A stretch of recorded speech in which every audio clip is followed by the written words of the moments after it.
Sure. Good evening, I hope everybody. I'm audible. Yes, you are. Yeah. Yes. Okay. Thank you. Good evening, everybody, and warm welcome to the sixth lecture of the National Conference. Today we have Dr. Jaseera here. She's a practicing archaeologist. The session for today is being moderated by Ajit. He is a PhD scholar of the department and he's working on pursuing ceramics, retrieving and situating ceramics in Iron Age and early historic Kerala. Over to you, Ajit, for today's proceedings. Thank you. Thank you, Shiba ma'am. A very good evening and a warm welcome to everyone joining us for the sixth session of the online national conference conducted by the Department of History, Sri Shankaracharya University of Sanskrit, Kaladi, in honor of Dr.A. Paslithil and Dr. M.T. Narayanan on their retirement. The ongoing theme for this webinar is Critique and Constructions, Contemporary Writings on Histories of Keralam. This webinar provides a platform to interact with the new generation of historians and social scientists working on Kerala's past, bringing forward a revised version of existing assumptions and delving into fresh perspectives and conceptualizations. Today, we have among us one of the most distinguished scholars, Dr. Jaseera CM, to enlighten us on the topic Iron Age early historic periods in the history of Kerala. Before we move forward with the session, I will be reading out a set of general instructions for the participants.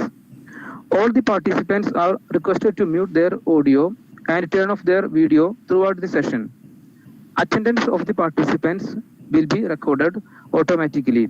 If any of the participants accidentally leave and are unable to rejoin the session, they can continue with us through our live streaming in YouTube. Also, if you have any queries in between the session, please send them to the chat box or as comment in YouTube, and I will read it to the speaker on your behalf at the end of the session. Without further delay, I invite our PG student Rukma to formally introduce Dr. Jaseera CM and for the welcome address. Rukma, over to you.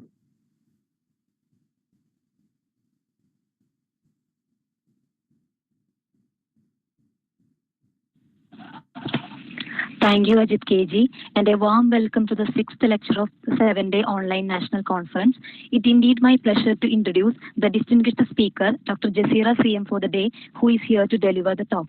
Dr. Jaseera CM teaches at the Department of Archaeology and Material Cultural Studies, Maharajas College, Ernakulam, Kerala. She obtained her PhD on megalithic ceramics of Central Kerala from Tamil University, Tanjavur, Tamil Nadu. Her academic training is in archaeology with a master's degree in archaeology from the University of Kerala. She has worked for the British Museum UK, French Institute Pondicherry, Indian Institute of Technology, Gandhinagar, Gujarat, Archaeological Survey of India, Excavation Branch, Delhi, Kerala State Archaeology Department, and Kerala Council for Historical Research.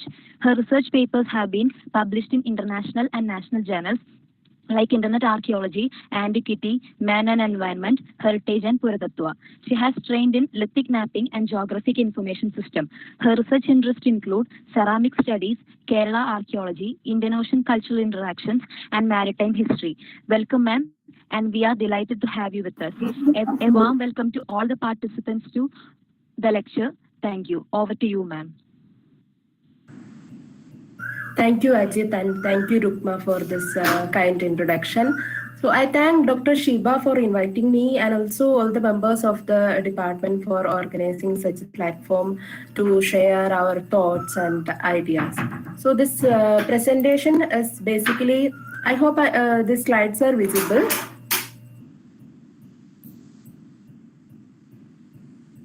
Yes, Jaseera. Yes. Okay.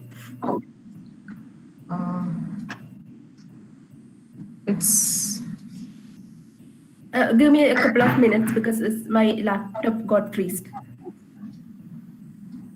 yeah, sure.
hanging.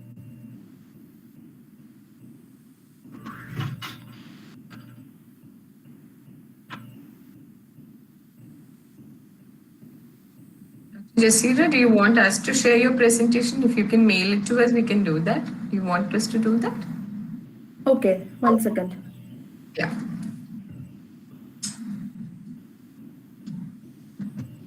I'll just put in my mail address. Okay, yeah.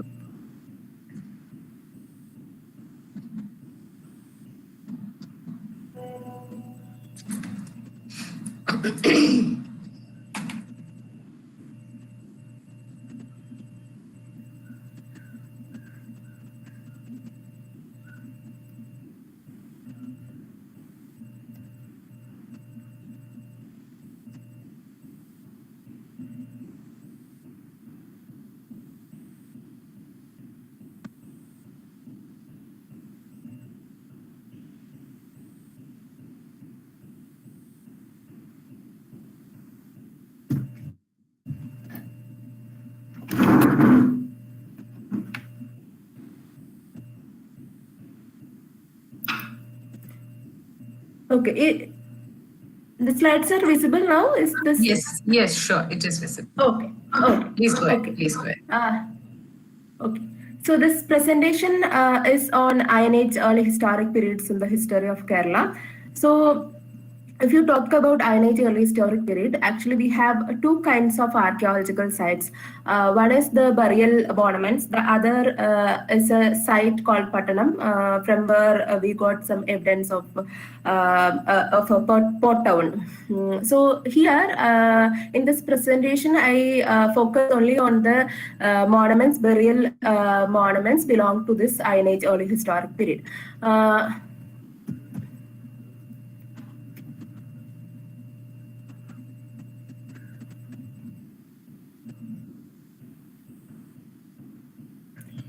So maybe I'll try to mail the presentation because here is some problem.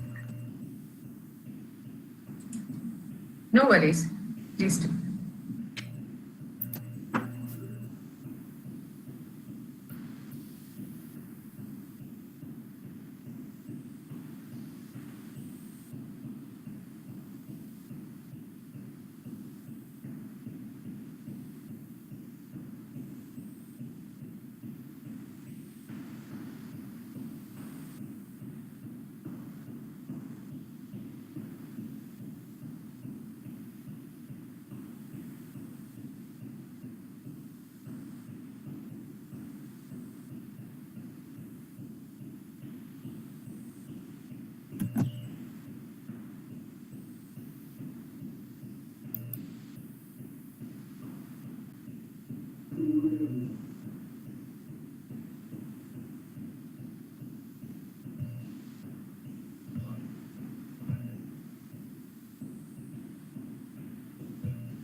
Computer hanging.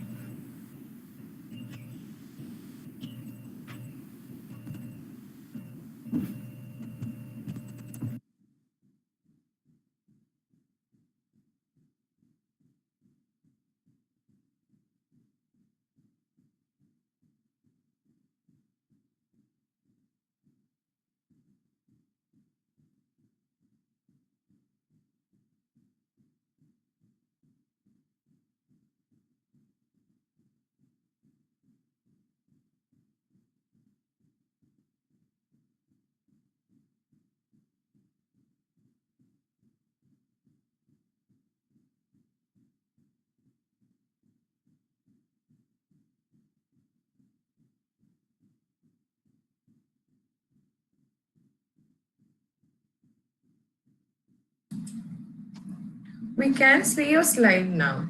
Are you okay now? Ma'am, your audio is muted. So Yes, now it's fine.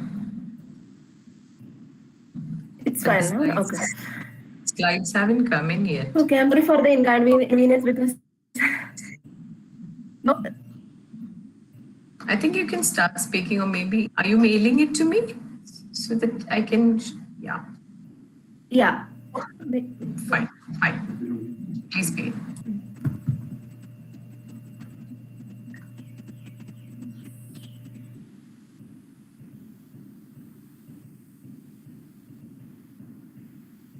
So this actually, if you talk about this Iron Age early historic period, so there are actually two kinds of sites. That is, one is the burial monuments, and the other is the site called Pattanam, where we got some evidences of this trade activity. So here in this presentation, I exclusively focusing on the burial monuments that belongs to Iron Age early historic period.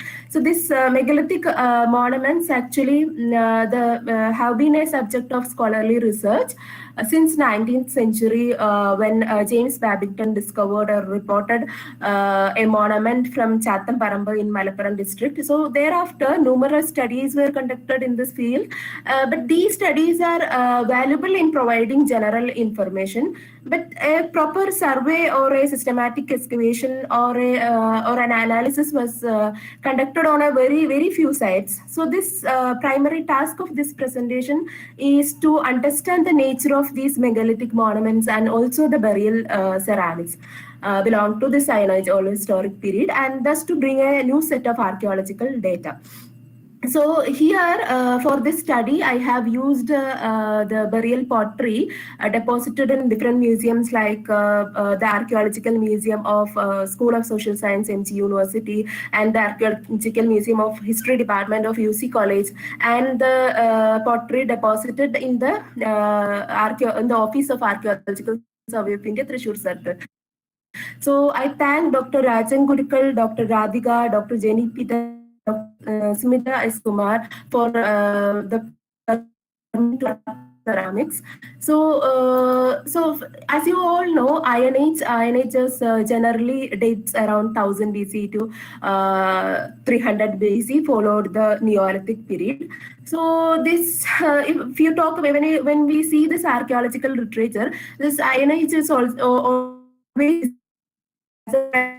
it put a gradual process of adaptation according to the necessity and inventions made by the Iron Age community. So if you use the term Iron Age, that doesn't mean that all the communities have used or they have well versed in the use of iron technology. Because according to Dr. Selva Kumar, there could have been communities using lithic implements also. Because for example, in this age of technological revolution, most of them are using these computers or laptops, whatever it is. But it is not necessary that all the people are using these kinds of modern technology. So likewise, if you use the term Iron Age, it is not necessary that all the communities are used this lithic or they know this tradition or this technology like iron technology. So this anyway, this introduction of iron becomes a turning point, and this also resulted the intensification of agriculture.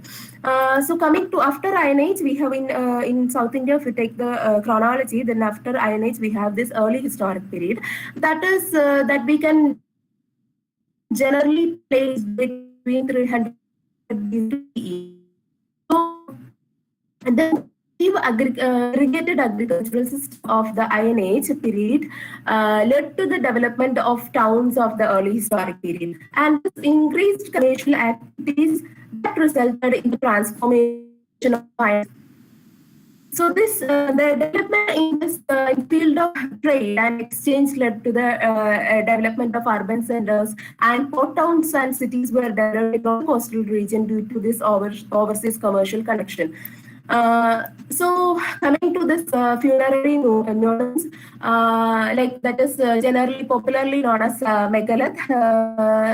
These actually appeared in the Iron Age. So this term, as you all know, this term megalith is a combination of two Greek words, that is megathos and lithos. That means huge stone. But practical sense, the term megalith refers to a different type of monuments with or without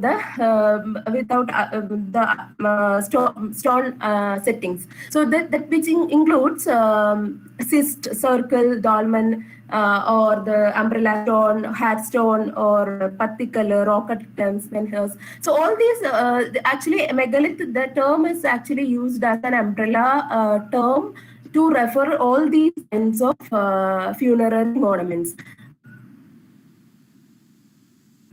Then, if you there are scholars who consider this term megalith is a misnomer because this non-megalithic burials like pit burials found without any stone settings. So there are scholars like Gurukal Warrior and Haricharan et al.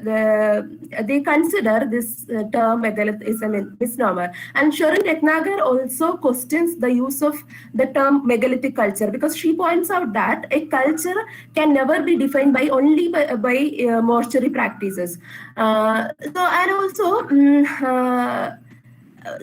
in this presentation, I have used the term megalith in a sense to indicate a burial practice or a burial system, not as a chronological or a cultural label. So if you take the chronology of megalithic burials, in South India, a number of sites have been excavated, but the chronological data is very poor. So the reason for this lack of chronological data is actually most of the major excavations were conducted prior to the development of C14 dating method. And the other reason is its problems related to the insufficient funding. And also there are cases where we excavate are categorized as megalithic in a matter-of-fact manner. For example, if we take the examples of excavation conducted by State Archaeology Department, so these doing in a manner of treasure hunting. So these kinds of excavation won't result any kind of productive or creative result. We can't expect from such kind of So anyway, we have very few absolute dates and few relative from the Kerala, so which gives a rough chronological framework of this burial practice. So the excavation circle at Mangad, that is in Kollam district of Kerala, that is from where we got an absolute date, C14 date, that is dated to 1000 BCE. And from Porkalam is a site, is a multiple one. We have some relative data based on the relative analysis of stone deeds. We have the date relative date that we can place around 10th century BCE to 1st century CE.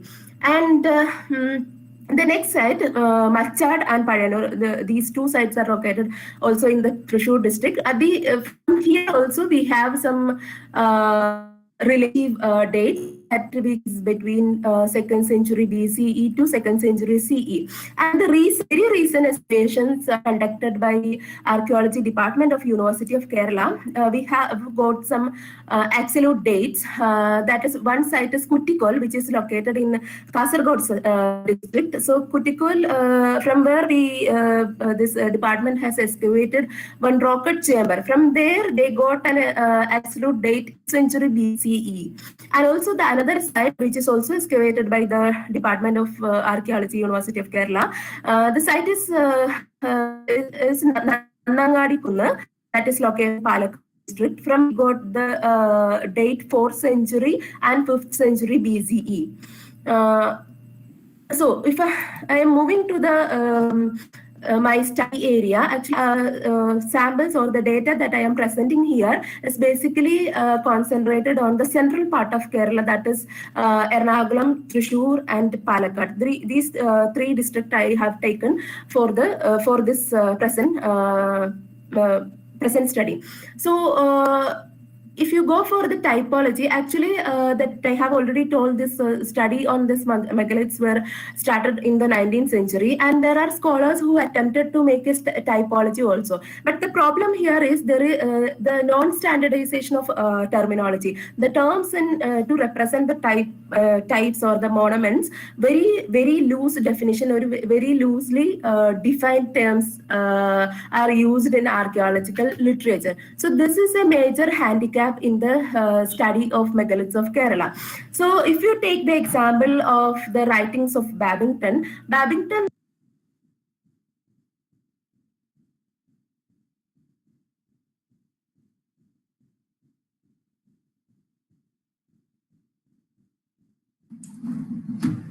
I think we have lost Dr. Jaseera. I'll give her a call if she's getting back.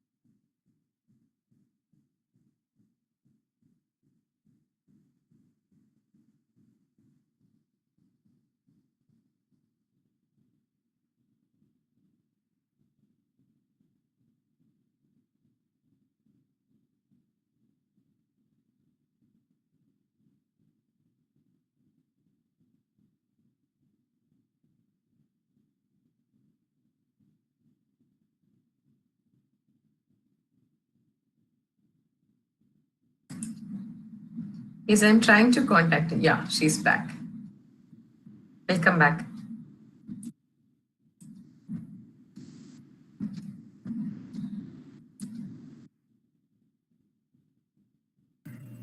once I'll try to share my screen.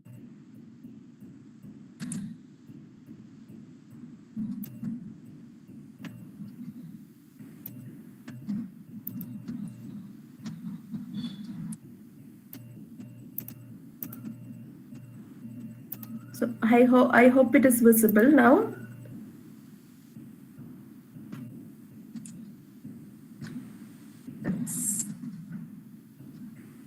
Yes, it is. Please continue. Yeah.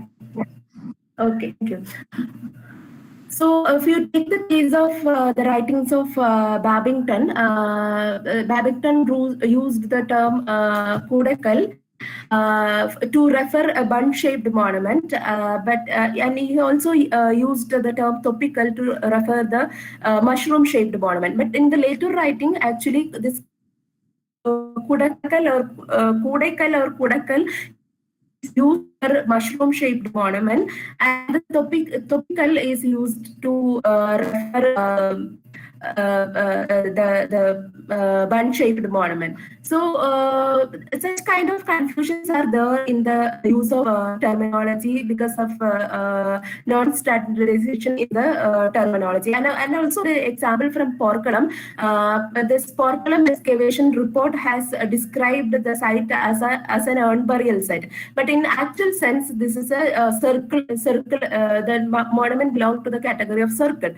So if we want to compare the data from these, so these kinds of loose terminology will make problem in the comparison of the data. So for the, I am here proposing a new classification method for the to incorporate so that we can present our data in a better way. So the burials we can classify into different classes and variability. So these megalithic monuments can be broadly divided into 5 classes.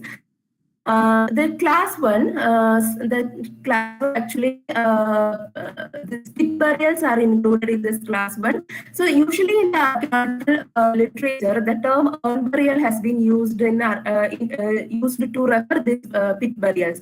But there are some confusion, like Gurukul and Wire used this. They considered topical as a burial, and Banerjee is used Kodakal as a version of urn burial. So there are some some confusions in the use of the term urn burial. So I'll prefer to use pit burial to denote urn burials, which has been referred in archaeological literature as urn burial. So this terminology of urn burial is not self-explanatory, because it is important to note that the urns have been found in other burials like Dolmen, Cyst, and Rocket Cave also have these kind of urns.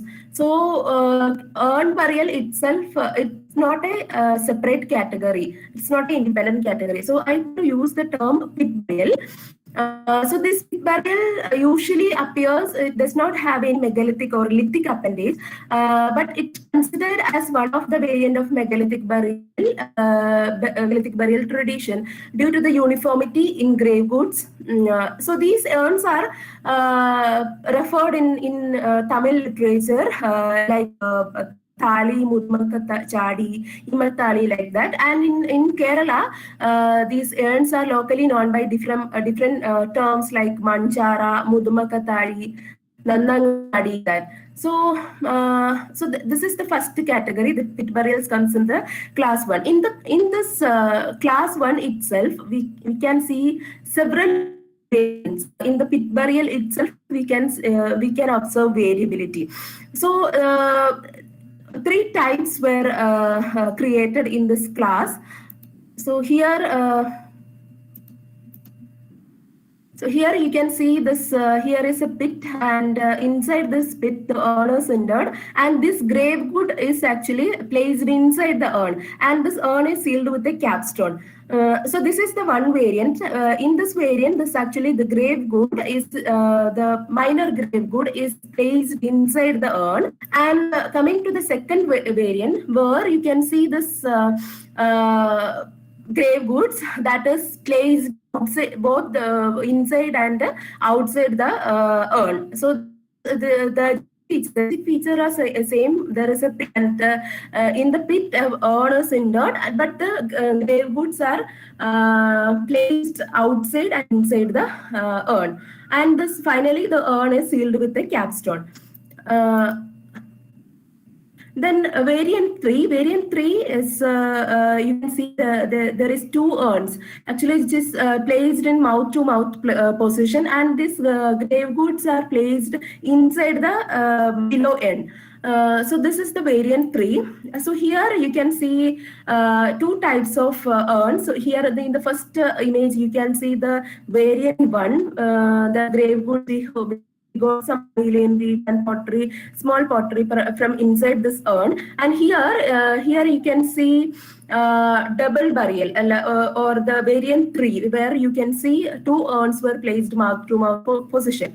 So then coming to type category of this class 1, where usually in archaeological literature these type is referred as circle. So the distinctive feature of this category is it has a very visible surface markers, unlike the type 1 category. So here also, in this type also, I have observed variability. So this variant 1, actually the circle, if you use the term circle, which means there is a capstone, and if you remove the capstone, we can see a pit, and this pit, an urn is deposited in this pit. And on the surface, we can see roughly dressed stones were used.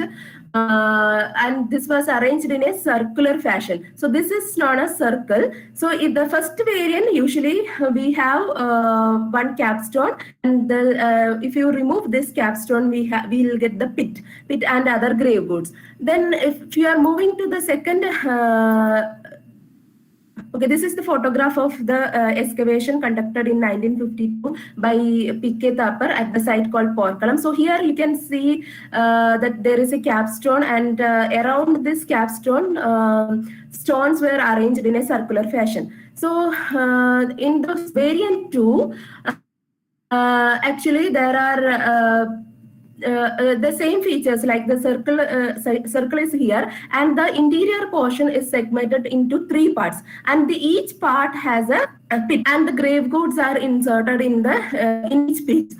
So here is one from Anakara, which is Anakara is like Palakkad. So here you can see a circle is arranged here, and the interior portion of this circle is divided into or segmented into 3 parts, and the stone rubbles were used for this segmentation. And here also in 3 parts also you can see a pit, and inside the pit you can see the urn. And small potteries and other grave are deposited inside the urn. So this is the second variant of type 2, that is the circle.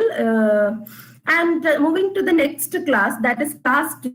So these class 2 monuments actually made of stone slabs that are arranged in a square or rectangular plan with capstones. So these monuments, these rectangular or square box-like structures, actually these are found both over and underground. Monuments are made of granite slabs. So let's see the typology of class 2. This class, the type 1 of class 2 is generally known as dolmens. So in Malayalam, this monument is known as Muniya or Munimara, that means abode of things. And there is another term that is Kallumesha, that means stone table. So this type 1 category consists of 3 or vertical stone slabs, and these slabs were sealed with a capstone, with a granite capstone. So this is the sketch of the variant 1. In this dolmen also we have observed a lot of variation. Here in the variant 1, we can see just 4 vertical slabs, and the capstone is placed above the vertical slabs. And if you are coming to the variant 2, here multi-chambers, you can see the multi-chamber. So the variation is that here you have the multi-chambers, but in the variant 1, we have only one single chamber. So this is one picture of this variant 2, that multi-chamber dolmen. This is located near Kodamangalam. This site is locally known as Munipara. And the variant 3 of this class 2 category is that you can see a similar structure, this box-like structure, but there is a circle. The stones are arranged around this box-like structure. So this is the variant 3.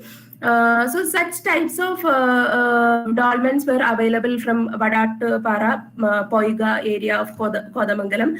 And in this category, in this class 2 category, there is another type, that is type 2, which is in archaeological literature referred as cyst.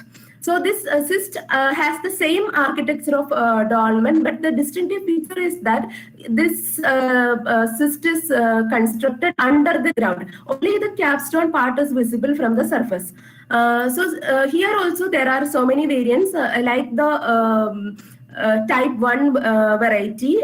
Here also there are 4 slabs, vertical slabs are kept, and over this capstone or ceiling stone is placed over these vertical slabs. And if we are coming to the variant 2, here also we have multi-chambers, and along with that there is an antechamber. So this is the feature of this variant 2, because we have this multi-chambers, and along with that there is a antechamber. So then the variant 3 is actually the similar structure with a stone circle around this structure.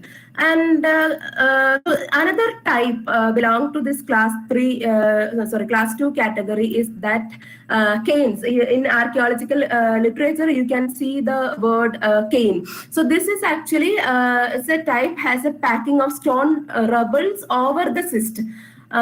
So this architecturally, these are very similar monuments, but there are some variations.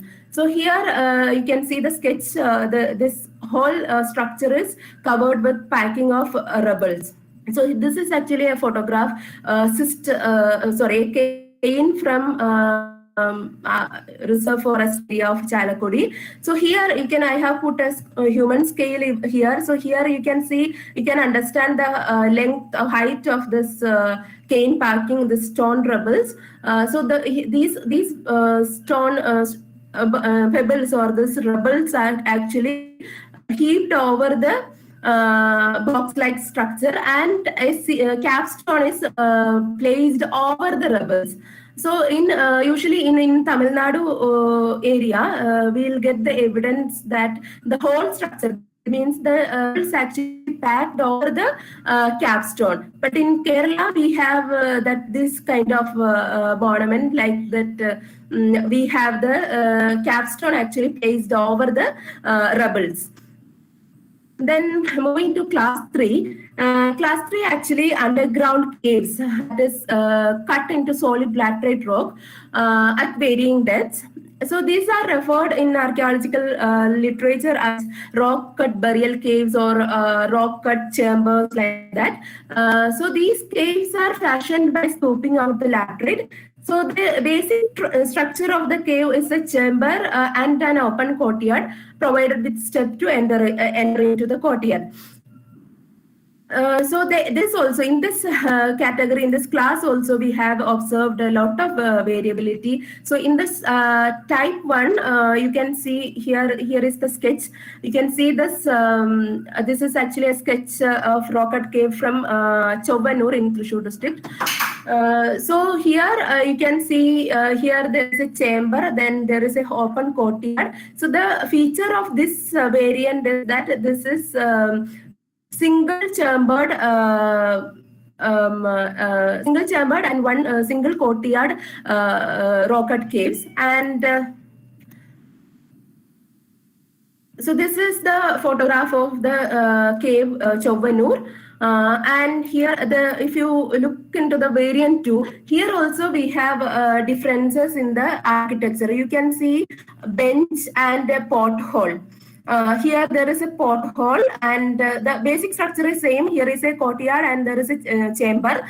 This is usually in hemispherical shape, and you can see bench, 3 benches here.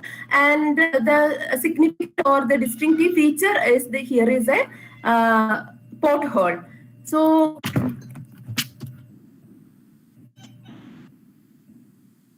this is the picture of this variant. You can see here is a open courtyard, and there is a chamber. In this chamber on the top there is a porthole. So this is the variant 2 of class 3.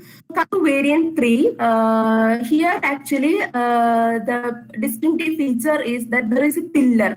There is a monolithic pillar that is scooped out of this laterite itself. So here basic structure is same. There is an entrance and also there is a chamber, but there is an addition of a pillar.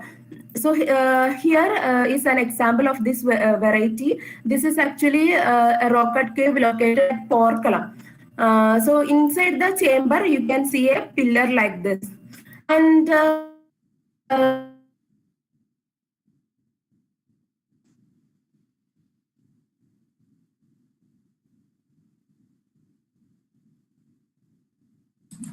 Dr. Jaseera, we can't hear you.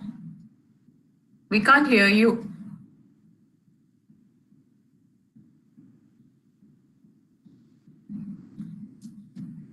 Dr. Jaseera, your voice?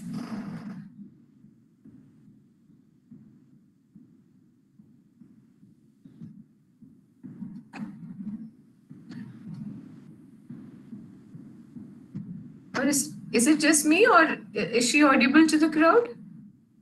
If someone could respond. Okay. No, ma'am, it's not audible. Okay. It's not Thank audible, you. ma'am. Okay. Thank you. Thank you. No, ma'am. Yeah. Dr. Jaseera, your voice has dropped.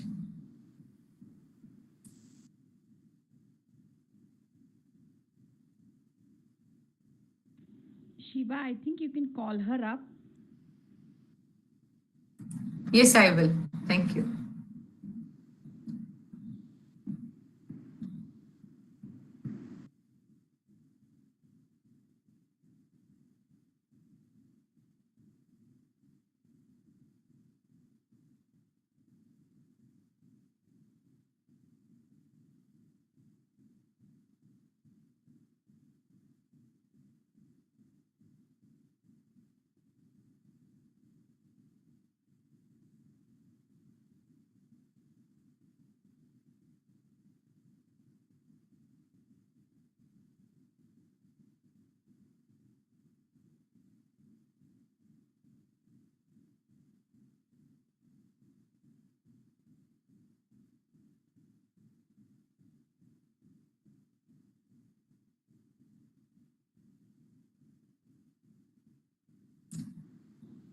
I've spoken to her and she's going to look into it. Yeah, thank you.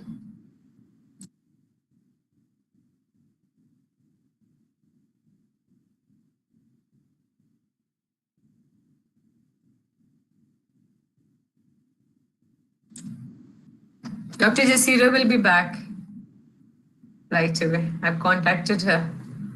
The online mode fails as often and things don't go as planned. Please bear with us.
Is I am audible?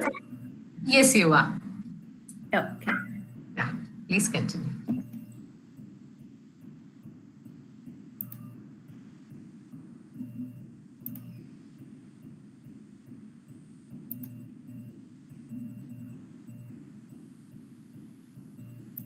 Mr. Jayaprakash Malay, I think your video is switched on.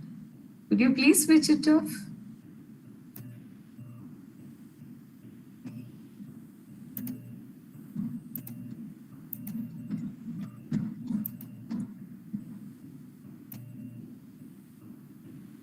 Shall I start? Yes, please do. Yeah, thank you. So this class 4 variety is actually this class is constructed, or this class is made based on the bun-shaped capstone and this arc-shaped clinostat. So these are usually these type of ornaments usually found in the laterite tracts of Kerala. Particularly from Central Kerala, we have a lot of evidences of these kinds of monuments. So generally, laterite is the raw material used to erect these kinds of monuments.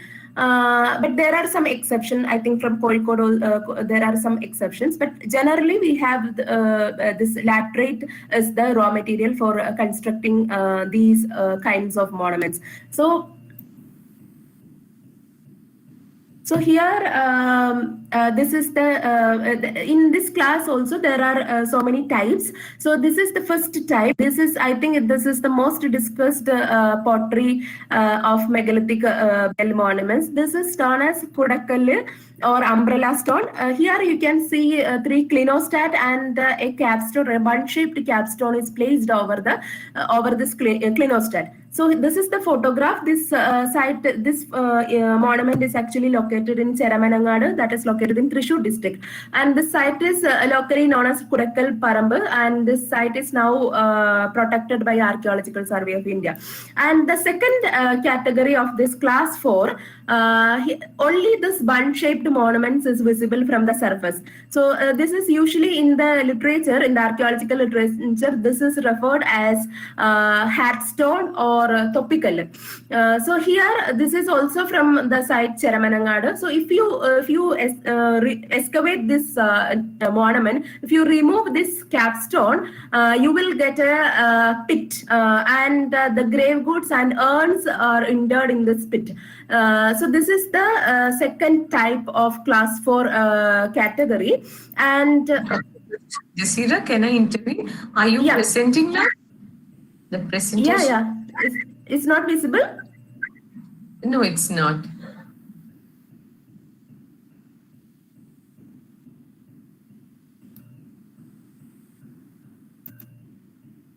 Is it visible now?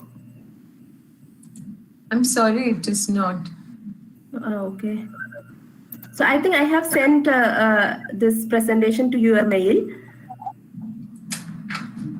No, but it hasn't arrived.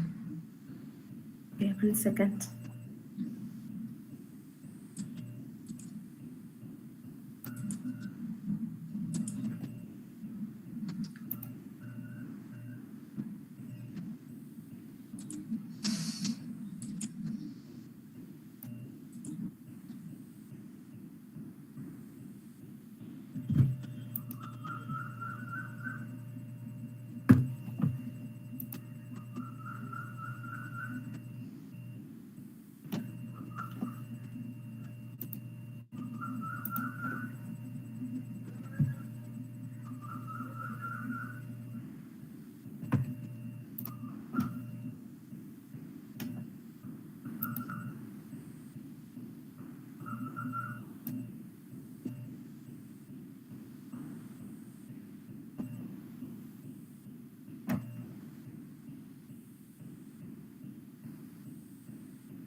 Have you mailed it yet?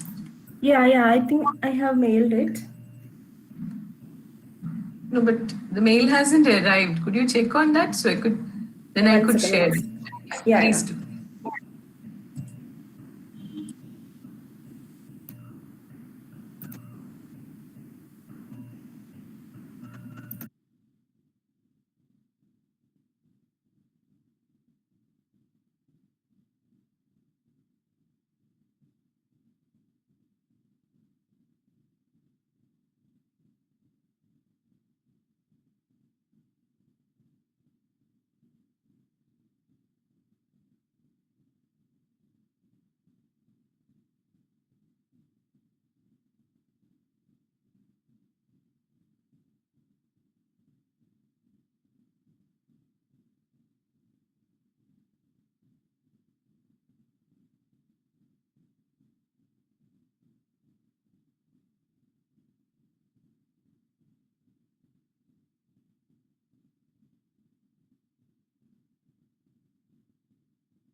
Have you sent me the mail, Dr. Jaseera?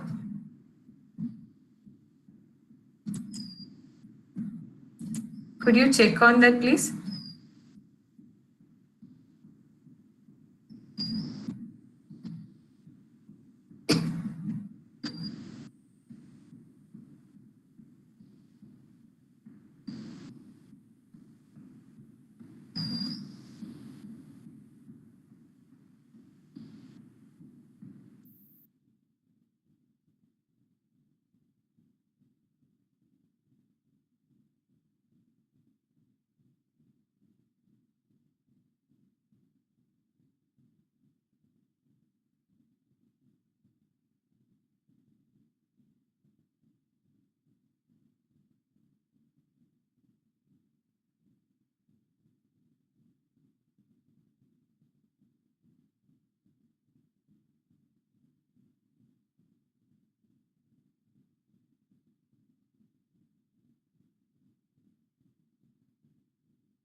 Dr. Jaseera, are you able to?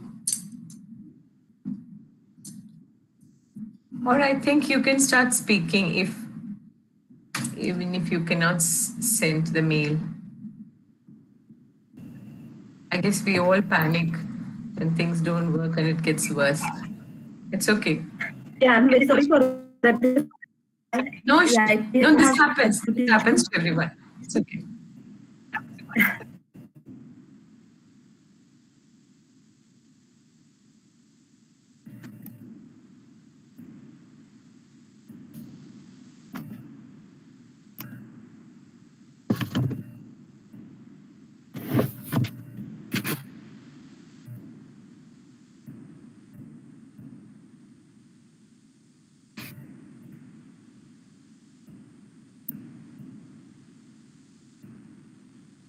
uh, I'm sorry. So this is actually the third type. Actually, in archaeological literature, it is known as pattikale അല്ലെങ്കിൽ hood stones.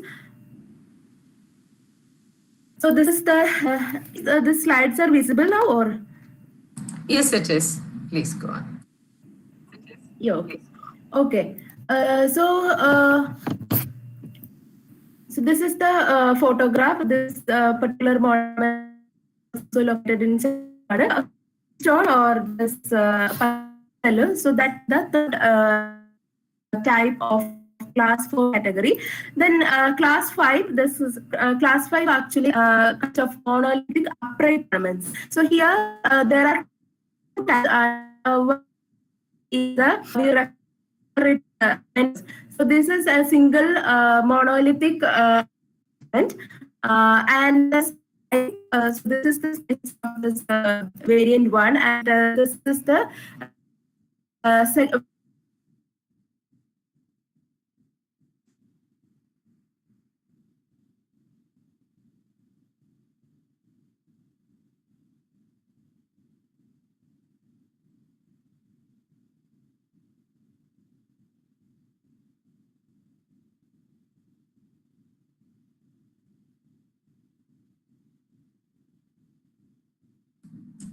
Dr. Jaseera, we've lost your voice again.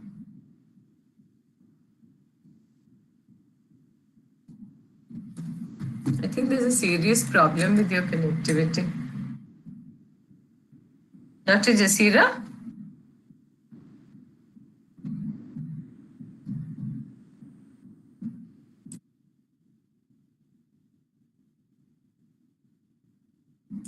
Dr. Jaseera?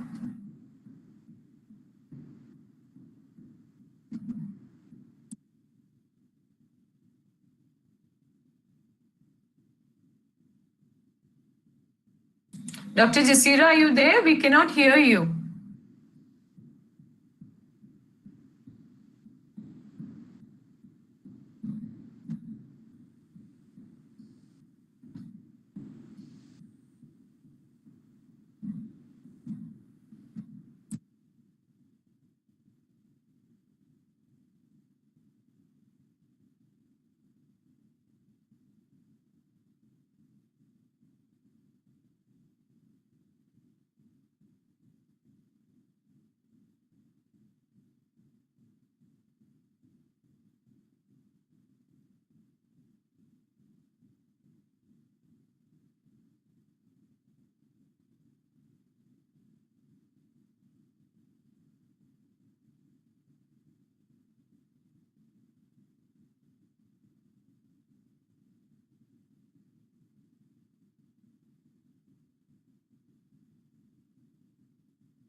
Ma'am, voice is not clear.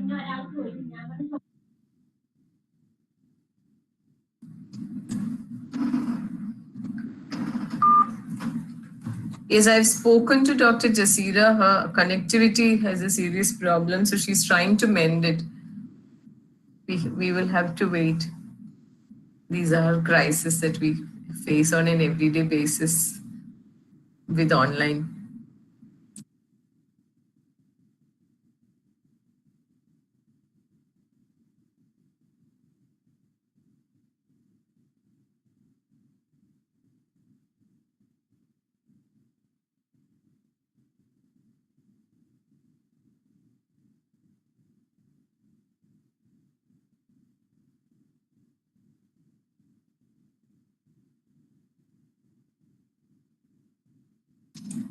Thank you all for your patient waiting.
Dr. Jaseera just called over the phone. Her connection has gone and she's not able to reinstate it. So unfortunately, we'll have to call it a day. I invite the moderator to take over this session and wind up the session. Ajit. Okay, ma'am. Unfortunately, we lost the net connection and we could not complete the session. So we don't have other option. So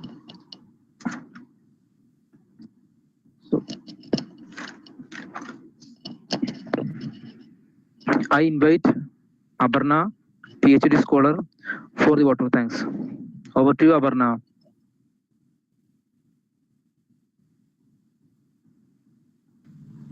Thank you, Ajit.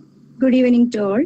It is an honor for me to express the gratitude to all in this occasion. We are grateful to Dr. Jaseera CM for expressing views on the topic Iron Age, early historic periods in the history of Kerala. Dr. Jaseera is focused mainly on burial monuments in Ernakulam, Thrissur, and Palakkad. Ma'am also explained on the different types of burials and its variants. On the behalf of the Department of History, Sri Shankaracharya University of Sanskrit, I express my sincere gratitude to you, ma'am, for making this session highly informative and fascinating. Thank you, ma'am. Next, I extend my sincere gratitude to the organizing team and also heartily thankful to all the participants. Thank you, all of you. Thank you very much. Thank you, Aparna. Thank you, Ajit.